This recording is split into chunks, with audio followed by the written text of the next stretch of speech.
Hello again. When I said yesterday that I interpret history through a Marxist lens, I rather sensed a sharp intake of breath on the part of some viewers, combined perhaps with a raising of eyebrows and shaking of heads in dismay. German philosopher Hegel wrote that history is mind clothing itself with the form of events. By this, he meant that ideologies, religions, political theories, and so on play themselves out on the world stage by the actions of those who support them. We might note at this point that Karl Marx agreed with this idea with one crucial difference. Hegel thought that ideas floated down from some transcendental realm and were then adopted by men. In other words, he thought that ideas were just appeared and it was they which influenced people's actions. Marx said that they arose in the minds of men and women and were a product of their social and economic circumstances. In other words, the sort of things that we think about, even today, if we think about anti racism or Zionism and so on, we think about those things because they're a product of the world we live in. They're a product of our society, they're a product of the way we live. This is the materialist view of history.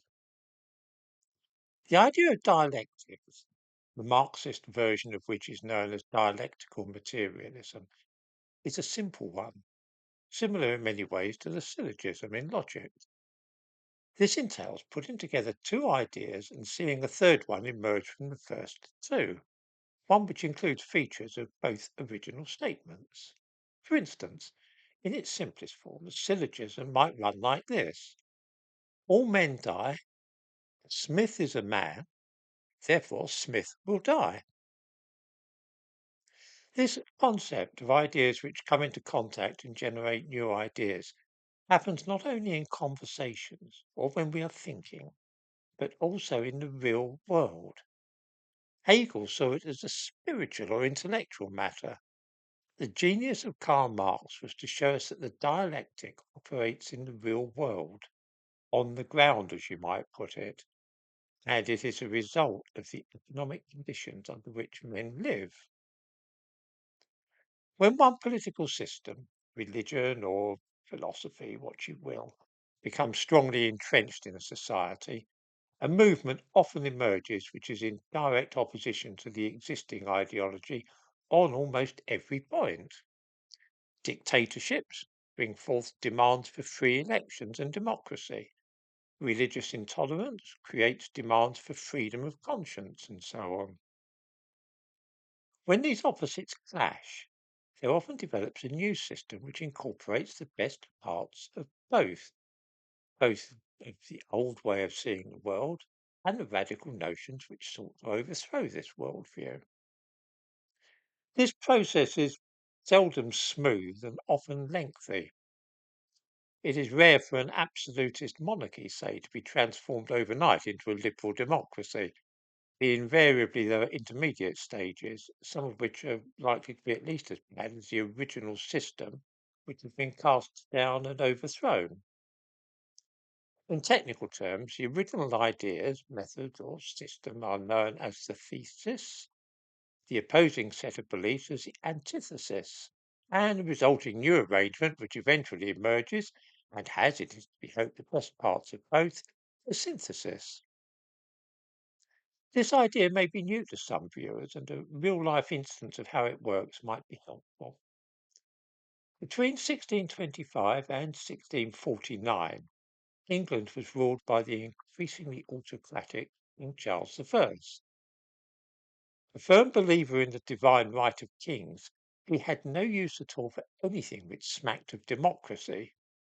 On the scaffold, moments before he was executed for having his head chopped off, the king explained with great succinctness his own view of government. He said, I must tell you that the liberty and freedom of the people consists in having a government, those laws by which their life and their goods may be most their own. It is not for having a share in government, sir. That is nothing pertaining to them. A subject and a sovereign are clean different things.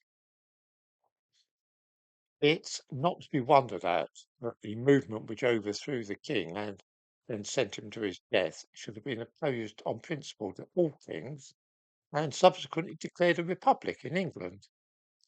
Here we see perfectly two ideas clashing, one against the other, with the rebellion and armed resistance eventually developing into what is known today as the English Civil War. It might have been thought that simply replacing the autocratic monarchy with a more moderate system, a constitutional monarchy, perhaps might have been better than killing the king and instituting a harsh republic. But that's not how things generally work. First, there would be a battle between those who represented the opposing theories, and when one was triumphant, it would rule the roost, at least for a spell. However, within a few years, the antithesis gave way to a synthesis of the two sides which had championed very different ideas. The republic would pass away, and a king would once again rule the land, although stripped of much of his power and authority. The best parts of the royalist and parliamentarian ideologies had been retained, and most of the extreme parts abandoned. The new regime of Charles II would be thought to be a happy compromise between the worst excesses of his father, Charles I, and the more fanatical parties of the Republican cause. In this way, those two extreme systems gave birth to a new one, the constitutional monarchy, which we see today in Britain.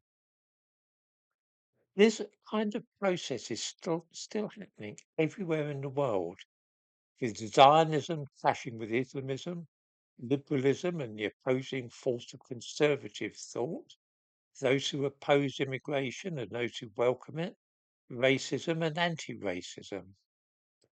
Dialectical materialism gives us some means to understand history and also make sense of the modern world. For those interested in the subject, the best book to look at is The German Ideology by Marx and Engels, which sets out the idea of the materialist conception of history and the idea of dialectical materialism. All this explains very clearly what we're seeing today, where the old idea of racism and racist views is being opposed by fanatically um, strict anti-racist views. Those ideas are coming into collision at the moment, with the anti-racism being on the top. Eventually, a synthesis will emerge which will incorporate the best of both previous ideas. I think this is probably about as much as most viewers will wish to hear about Marxist philosophy, especially this early in the morning. But it ties in with what I was speaking about yesterday, the sheer madness of assuming that I am some kind of far right influencer. Are there any far right influencers who are dear to the tenets of dialectical materialism? I'm inclined to doubt that.